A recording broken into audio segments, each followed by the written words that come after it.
사람은 누구나 실수를 합니다. 그리고 때로는 만회하기 어려울 정도로 큰 실수를 하는 경우도 있을 것입니다. 하지만 우리가 꼭 기억해야 될 사실은 하나님께서는 그 어떤 실수도 회복하지 못할 것이 없으시고, 오히려 그 실수한 사람이 회개했을 때 그 회개하는 마음을 붙잡아서 더 위대한 종으로 그를 들어 쓰실 수 있는 줄 믿습니다. 그걸 생각할 수 있게 원합니다. 멀리 찾을 것도 없이 성경에 보시면 그런 이야기가 많이 나오고 있습니다. 창세기의 아브라함을 생각해 보십시오. 2번이나 자기 아내를 누이라고 속였습니다. 자기 목숨을 건지기 위해서 인간적인 생각으로 그렇게 했던 것입니다. 누이라고 말해라. 그러면 살 수 있을 거다. 그런데 그러다가 타인에게 아내를 빼앗길 뻔했습니다. 그것은 하나님 백성의 조상이 되라고 했던 그 하나님의 언약의 말씀까지도 상실할 뻔한 큰 실수였습니다. 하지만 하나님께서 그럼에도 불구하고 아브라함의 실수를 만회할 수 있게 해주셨고, 오히려 그걸 통해서 아브라함이 그 지역에서 더 존경받는 영적 지도자가 되게 만들어 주셨다는 것을 우리는 성경에서 읽습니다. 또한 출애굽기에 모세를 보시면 그는 40세에 자기 힘으로 민족을 구원하겠다고 나섰습니다. 그랬다가 사람을 죽이게 되고 살인자가 되고, 그래서 40년 동안이나 미디안 광야에 쫓겨가서 거기 숨어 살게 되는 그런 삶을 살게 되었던 것입니다. 자, 그렇지만 하나님께서는 그를 80세에 부르셔서 이스라엘 민족의 출애굽을 이끄는 지도자로 세워주신 것을 봅니다. 그 모든 것을 하나님께서 바꾸셨다는 것입니다. 또한 신약의 사도 바울을 생각해 보십시오. 예수님 믿기 전에 그는 교회를 박해하던 박해자였습니다. 그는 적극적으로 예수 믿는 사람들을 붙잡아서 옥에 가두고, 심지어 그 스데반 집사를 처형하는 그 사형 자리에서 어떤 책임자의 역할을 감당했던, 그것이 바울, 그의 옛날 사울의 모습이었습니다. 자, 하지만 그는 다메섹으로 가는 길에서 예수님을 기적적으로 만나서 변화된 후로 완전히 새 사람이 되었지요. 뿐만 아니라 그는 사도가 되어서 소아시아 전체에 복음을 전하고 교회를 세우고 신약 성경을 또 집필하게 되고, 그리고 마침내 목숨까지 다 들여서 주님의 영광을 올려드리는 순교자로서, 큰 일꾼으로서 하나님께 귀한 쓰임을 받았다 하는 것입니다. 자, 이처럼 하나님께서는 우리가 실수했을 때 실수한 그 상태에 머물지 않고 그것을 만회할 기회를 주기 원하시는 줄 믿습니다. 어떤 실수를 했을지라도 하나님께서는 하나님께 나오는 자를 붙들어서 새롭게 만드시고 더 놀랍게 주의 능력의 종으로 일으켜 세워주십니다. 자, 오늘 본문 마태복음 27장 3절 이하의 말씀에서 이 가룟 유다의 마지막 장면을 우리가 보게 됩니다. 참 읽으면서 우리는 그런데 안타까운 마음을 금할 수가 없지요. 이 가룟 유다는 극단적인 선택을 하고 말았던 것입니다. 그는 예수님을 팔아 넘겼습니다. 그럴 때 아마도 이렇게 생각하지 않았는가 싶습니다. 내가 이렇게 해도 그분이 진짜 하나님의 아들이라면 그러면 뭔가 기적을 일으키지 않겠는가, 뭔가 이게 깨트리고 다 바꿔서 하지 않겠는가, 그렇지 않으면은 하나님의 아들이 아니지, 아마 그런 생각을 하지 않는가 싶습니다. 자, 그렇지만 그가 예수님 팔아 넘겼을 때에 예수님께서 오히려 그 모든 억울한 순환을 묵묵히 다 당하시는 모습을 보게 됩니다. 조금도 변명하지 않으시고 무기력하게 십자가를 지시고 돌아가신 것입니다. 가룟 유다는 그런 예수님의 모습을, 마지막 모습을 보면서 큰 충격을 받았을 것입니다. 이게 아닌데, 내가 생각했던 게 이게 아닌데, 이런 생각하지 않았겠습니까? 그때 가룟 유다는 예수님께서 생전에 여러 차례 말씀하시기를 내가 다시 살아날 것이다, 살아나면 먼저 갈릴리로 가리니 그곳에서 만나자 하셨던 그 예수님의 말씀을 기억했어야 맞습니다. 하지만 안타깝게도 그는 그 말씀을 전혀 생각하지 못했던 것 같습니다. 완전히 잊어버리고 있었습니다. 가룟 유다는 절망에 빠져서 고통당하다가 자기가 받은 그 은을 대제사장에게 돌려주려고 했지만 그것도 뜻대로 되지 않았습니다. 그러자 그는 그 은을 다 성소에 던져놓고 물러가서 스스로 목매어 죽고 말았습니다. 사도행전 1장에서는 가룟 유다가 곤두박질 쳐서 배가 터져서 창자가 흘러나왔다, 이렇게 적고 있는데요. 아마 이렇게 봅니다. 그가 목매달아 죽었을 때 그 나뭇가지가 부러지면서 밑으로 떨어져서 그렇게 비참한 모습이 된 것이 아닐까 추정이 된다 하겠습니다. 너무나도 안타까운 죽음을 맞이했다는 것입니다. 자, 하지만 예수님께서는 가룟 유다를 불쌍히 여기시면서 조금 더 그를 책망하지 않으셨습니다. 예수님께서는 체포당하시 직전에 최후의 만찬 자리에서 물을 떠다가 제자들의 발을 일일이 다 씻겨주셨습니다.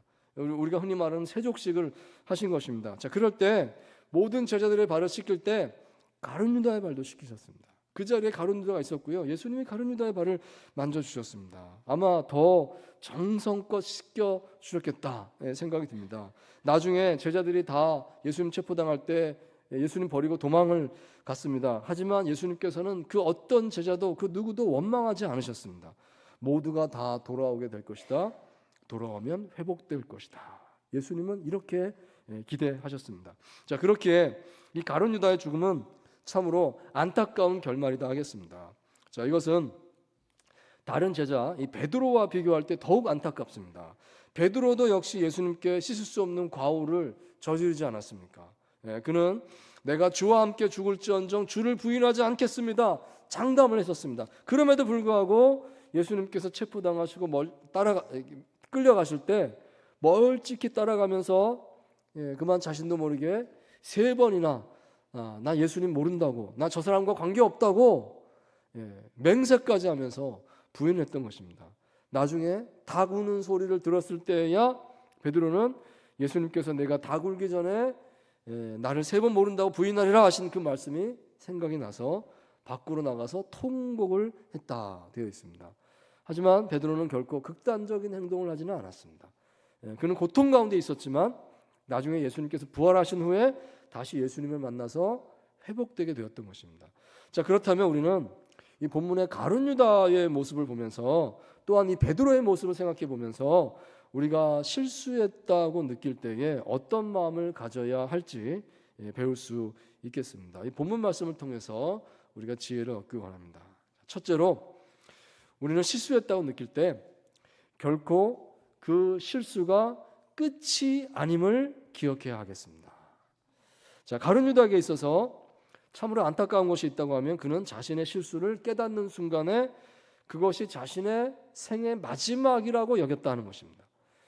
그는 스승을 팔아서 받은 돈, 이 은 30을 대제사장에게 돌려주려고 했습니다. 조금이라도 자신의 힘으로 바로잡으려고 했던 것입니다. 하지만 오히려 그것이 우리와 무슨 상관이냐, 내가 책임져라, 이런 얘기를 들었을 때에 그는 더 큰 충격을 받게 되었던 것 같습니다. 그래서 그는 여기 5절 말씀 보시면 이렇게 되어 있습니다. 유다가 은을 성소에 던져놓고 물러가서 스스로 목매어 죽은지라. 그만 그는 은을 성소에 던져 뿌려놓고는 극단적인 선택을 하고 말았다는 것입니다. 참으로 이 안타까운 결말이 아닐 수가 없습니다. 특히 베드로를 생각할 때 더 안타깝습니다. 베드로도 실수를 했는데요. 베드로는 어떻게 했습니까? 6장 75절 말씀 보시면요, 이렇게 되어 있습니다. 이에 베드로가 예수의 말씀에 닭 울기 전에 네가 3번 나를 부인하리라 하심이 생각나서 밖에 나가서 심히 통곡하니라. 아멘. 베드로는 통곡했습니다. 밖에 나가서 가슴을 치면서 펑펑 눈물을 쏟아 주님 앞에서 엎드렸습니다.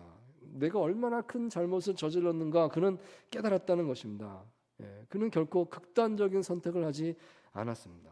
자, 사탄은 우리가 잘못했다고 느끼는 순간에 더 우리 마음을 부추깁니다. 너 잘못했다. 너 잘못했다. 씻을 수 없다.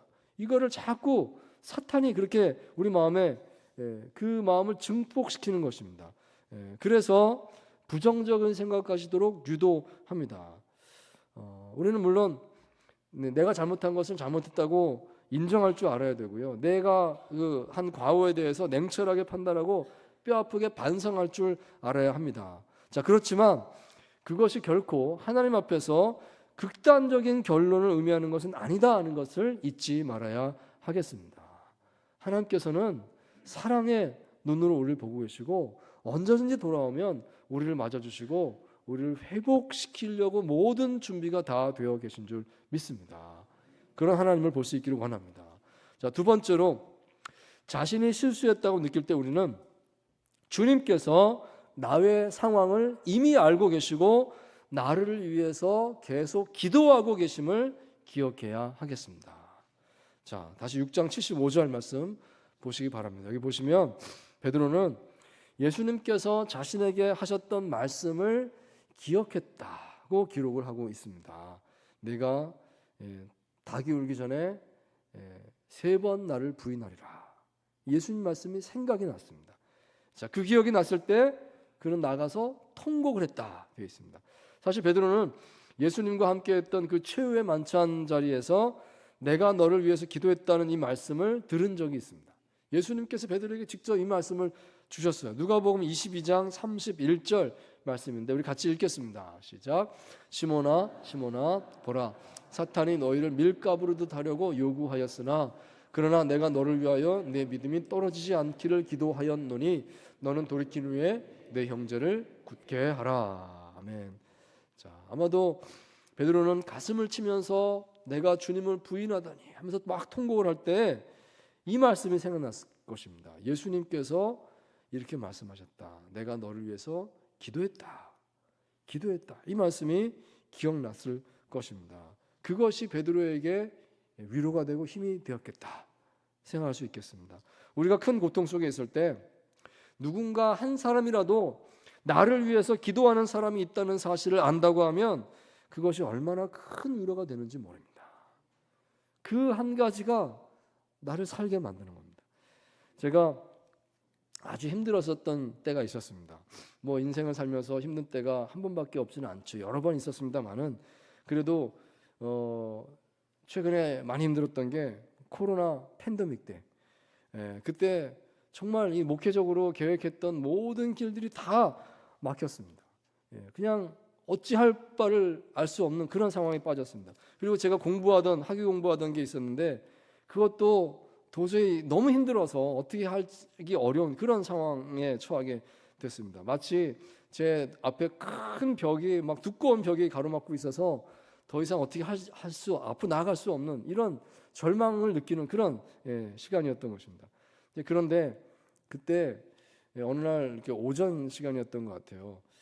갑자기 전화벨이 울려서 제가 전화를 받았습니다. 그랬더니 90세가 다 되신 노 권사님께서 저에게 전화를 하셨습니다. 그분은 이제 한국에서 학교 교장 선생님으로 은퇴를 하시고 이제 이민 오셔서 거기 사시는 그런 어르신이셨는데요. 그때 제가 시니어 컬리지를 몇 년 동안 담당했었기 때문에 어르신들을 이제 많이 알고 그래서 잘 아는 분이었습니다. 근데 제가 전화를 딱 받자마자 그분이 하시는 첫 마디 말씀이 이렇게 말씀하는 겁니다. 여보세요 했는데 목사님 힘들지요? 내가 목사님 위해서 기도합니다. 이 말씀을 첫 마디에 딱 하시는 거예요. 저는 갑자기 마음에 뭉클한 감동이 드는데요. 눈물이 확 쏟아지는 걸 경험했습니다. 내가 많이 힘들었구나 하는 걸 새삼 스스로 느끼게 됐어요. 저는 성격이 힘들어도 힘든 거 잘 내색하지 않고 그냥 무던하게 좀 넘어가는 그런 모습이 저한테 좀 있는 것 같아요. 성격상. 근데 그 순간에 깨달았습니다. 내가 많이 힘들었구나. 눈물이 확 쏟아지는데요. 그 말 한마디에 내가 목사님 위해서 매일 기도합니다 하는데 정말 그 전화를 더 받을 수 없을 정도로 막 눈물이 쏟아지는 것을 경험했습니다. 그렇습니다. 그 한마디 말씀이 사람을 살리는구나 하는 것을 정말 경험을 했습니다. 우리 어르신들에게는 그런 힘이 있다고 믿습니다. 어르신들은요 한마디 말씀에 힘이 있어요. 그 말씀으로 사람을 살릴 수도 있다. 이걸 생각해 주시면 좋겠습니다. 제가 이 말씀 드리고자 하는 것입니다. 누군가 나를 위해서 기도하는 사람이 한 명이라도 있다는 사실을 내가 안다라고 하는 것이 얼마나 큰 위로가 되는가. 그것을 여러분 생각하시기 바랍니다. 누군가 기도하는 사람이 있습니다. 여러분 이 찬양 아실 것입니다. 누군가 널 위하여 누군가 기도하네 내가 홀로 외로워서 마음이 무너질 때 누군가 널 위해 기도하네. 아멘. 여러분, 이 찬양 가운데 이 누군가 기도하네 하는데 이 누군가가 누구인지 아십니까? 이 찬양 안에서 이것은 예수님을 가리키고 있습니다. 세상에 아무도 날 기억하지 않고 아무도 날 위해서 기도해 준 사람 없습니다 라고 할 때도요, 여러분 잊지 마십시오. 예수님은 날 위해 기도하고 있습니다. 예수님은 다 알고 계시고 보고 계시고 가장 힘들고 어려운 처지에 있는 사람이 누군지 빠뜨리지 않고 기도하십니다. 하나님 보좌 우편에서 오늘도 내가 눈물을 흘릴 때 내 눈물 보시고 하나님께 간구하십니다. 예수님께서 기도하신다는 것을 여러분 기억하시기 바랍니다. 혹시 내가 어떤 큰 실수 때문에 마음 아파하고 있다고 할지라도 내가 왜 그랬을까? 안 그랬으면 좋았을 텐데 이런 후회가 있다 할지라도 나를 위한 주님의 기도가 있다는 것을 꼭 기억하시기 바랍니다. 그 기도를 내 마음에 떠올리시면서 힘을 얻으시는 저 여러분 되시기를 축원드립니다. 자, 세 번째로 큰 실수 때문에 고통당할 때 우리는 하나님의 회복의 능력이 그 어떤 실수보다도 더 크심을 믿고 그 실수를 하나님께 가져가야 하겠습니다. 즉 회개 기도를 드리자는 것입니다. 하나님께 나아가십시오. 자, 여기 3절 말씀 다시 보시면 가룟 유다가 이렇게 했다 되어 있습니다. 같이 한번 읽을까요? 시작. 그때에 예수를 판 유다가 그의 정죄됨을 보고 스스로 뉘우쳐 그 은 30을 대제사장들과 장로들에게 도로 갖다 주며. 아멘.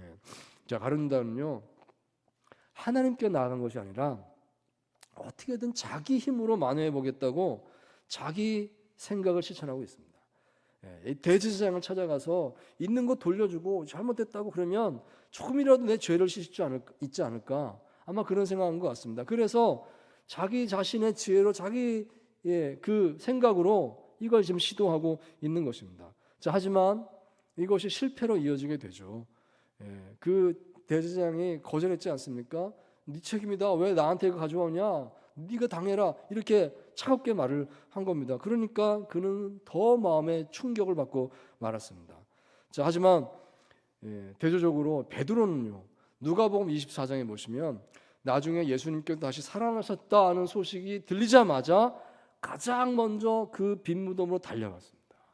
무덤이 비었대요. 베드로가 제일 먼저 달려가는 모습이 나옵니다. 비록 자신이 잘못한 것은 알고 있었지만 그는 예수님께 달려가기를 주저하지 않았다는 것입니다. 요한복음 21장에 보시면 베드로는 갈릴리 호숫가에서 다시 부활하신 예수님을 만났을 때에 배에서 뛰어내려서 헤엄쳐서 제일 먼저 예수님께 달려나가는 것을 봅니다. 그런 모습을 보여주고 있습니다. 그때 예수님께서 베드로에게 따로 말씀을 하십니다. 네가 나를 사랑하느냐? 이 질문을 3번 반복해서 주시면서 이 베드로가 거기에 답을 하게 하십니다. 이 답을 하면서 베드로가 회복이 되는 것입니다. 그렇게 회복된 것을 그 모습을 볼 수 있습니다. 결국 예수님께서는 제자들 모두에게 마찬가지입니다. 성령이 임할 것이다. 그래서 이 성령을 받게 하셔서 모든 제자들이 다 회복되게 만들어 주셨습니다. 자, 그러므로 가룟 유다와 이 베드로의 가장 큰 차이가 무엇인가? 그것은 회개라고 말할 수 있겠습니다. 두 사람 다 내가 잘못했구나 그 느낀 것까지는 같았습니다.